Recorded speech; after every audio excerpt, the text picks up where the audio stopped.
यहीं पर पाकिस्तान के कुछ आतंकवादी आते हैं और इन लोगों को मार के चले जाते हैं। ना ही उनसे उनकी जाति पूछा तो सिर्फ क्या तुम हिंदू हो। आप एक बार सोच के देखिए, किसी बच्चे के सामने उसके पिता को मार दिया। इन आतंकवादियों ने हमारे 26 देशवासियों को मौत के घाट उतार दिया।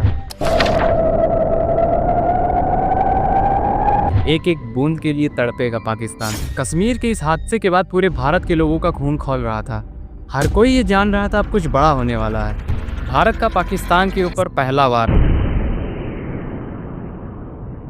आज हम लोग एक ऐसे हादसे के बारे में बात करेंगे जिसने पूरे देश को हिला के रख दिया है। जी हाँ, ये हादसा है कश्मीर के पहलगाम इलाके की, जो अपनी खूबसूरती के लिए जाना जाता है।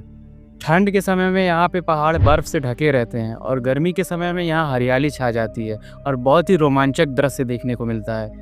भारत के अलग अलग जगहों से टूरिस्ट यहाँ पे सुकून के कुछ पल बिताने आए थे, पर उन्हें क्या पता था ये सुकून के पल उनके परिवार वालों का सुकून चैन छीन लेगा। यहीं पर पाकिस्तान के कुछ आतंकवादी आते हैं और इन लोगों को मार के चले जाते हैं, और इतनी बेरहमी से मारते हैं, ये जानने के बाद आपकी रूह कांप जाएगी। आप एक बार सोच के देखिए, किसी बच्चे के सामने उसके पिता को मार दिया। किसी की शादी अभी कुछ दिन पहले हुई थी, उसके सामने उसके पति का कत्ल कर दिया।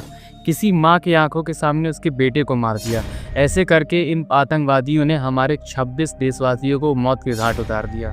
एक इंसान है, उसने उसको गोली मार दी। यहाँ पे उसने बोला कि ये शायद मुस्लिम नहीं है, उसने उसको गोली मार दी। सब है प्रेशर, आप टेंशन मत लो। मैंने पति को बचा लो।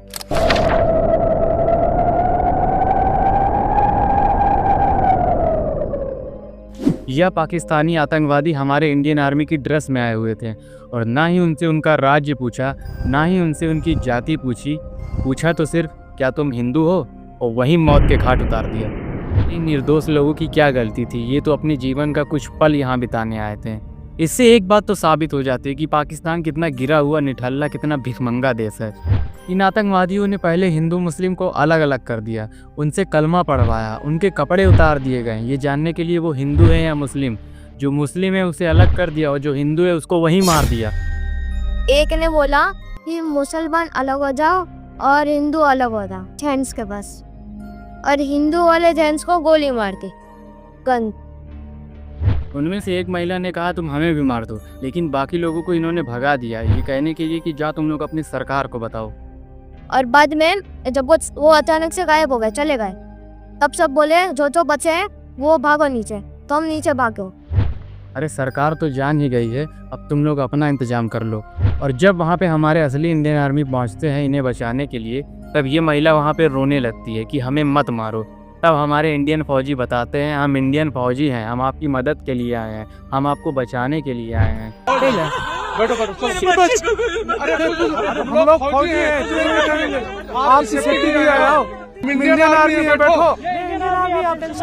कश्मीर के इस हादसे के बाद पूरे भारत के लोगों का खून खौल रहा था। हर कोई ये जान रहा था अब कुछ बड़ा होने वाला है।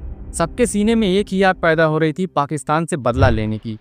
वो पाकिस्तान से अब कोई समझौता नहीं रखना चाहते, फिर वो चाहे 2001 में पाकिस्तान द्वारा पार्लियामेंट में अटैक हो, या 26/11/2008 में ताज होटल पर हमला हो, या 2019 में पुलवामा में हमारे जवानों के ऊपर इन पाकिस्तानियों द्वारा हमला हो। इन पाकिस्तानियों के ऊपर रहम नहीं दिखाना चाहिए, क्योंकि इनके अंदर इंसानियत नाम की कोई चीज़ नहीं है। ये सारी हदें पार कर चुके हैं, अब इनका ऑपरेशन करना ही पड़ेगा।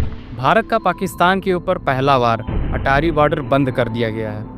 जो दोनों तरफ से व्यापार होता था वो अब बंद कर दिया गया है। जो भी पाकिस्तानी इस वक्त इंडिया में है उन्हें 48 घंटे के अंदर उनके मुल्क वापस जाने का ऑर्डर दे दिया गया है। मोदी जी का ये कहना है तुम्हारे पास 48 घंटे हैं, इसके अंदर अंदर तुम लोग अपने देश वापस लौट जाओ। सार्क द्वारा जितने भी वीज़ा दिए जा सकते थे सारे कैंसिल कर दिए गए हैं। सिंधु जल समझौता को बंद कर दिया गया है। सिंधु जल समझौता 1960 में किया गया था, जिसमें पूर्व की नदियाँ रवि, सतलज और ब्यास भारत के हाथ में हैं, और पश्चिम की नदियाँ सिंधु, झेलम और जिनाब पाकिस्तान के, जिसमें भारत इन नदियों से बहने वाला पानी अपने पास सिर्फ 20% रखता था, बाकी 80% पाकिस्तान में बहा दिया जाता था। लेकिन केवल इससे ही कुछ नहीं होगा, इसके पानी को हम कहाँ बहा कर ले जाएंगे। यहाँ पर हमें ज़रूरत है बड़े बड़े डैम बनाने की, ताकि पूरे पाकिस्तान में जाने वाले पानी को रोक लिया जाए। इसे रोकने से क्या होगा, इसके रोकने से पाकिस्तान के वाटर सप्लाई पर बहुत ही बुरा असर पड़ेगा। पाकिस्तान की फसल सूखने लगेंगी, वहाँ के लोग प्यास से तड़पेंगे, एक एक बूंद के लिए तड़पेगा पाकिस्तान। गर्मी के समय में ये सारे पानी को रोक लें ताकि पाकिस्तान पूरी तरीके से सूख जाए।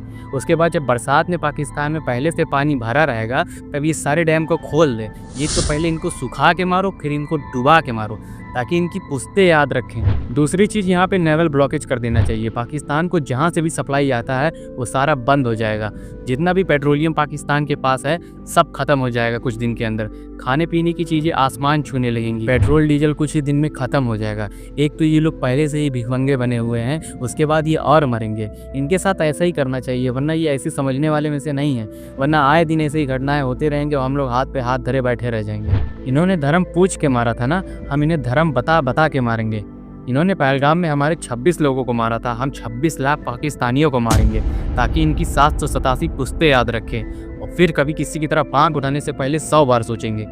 भारतीय सेना ने इस पर काम करना शुरू भी कर दिया है और 2 पाकिस्तानियों को जहन्नुम भी पहुंचा चुके हैं।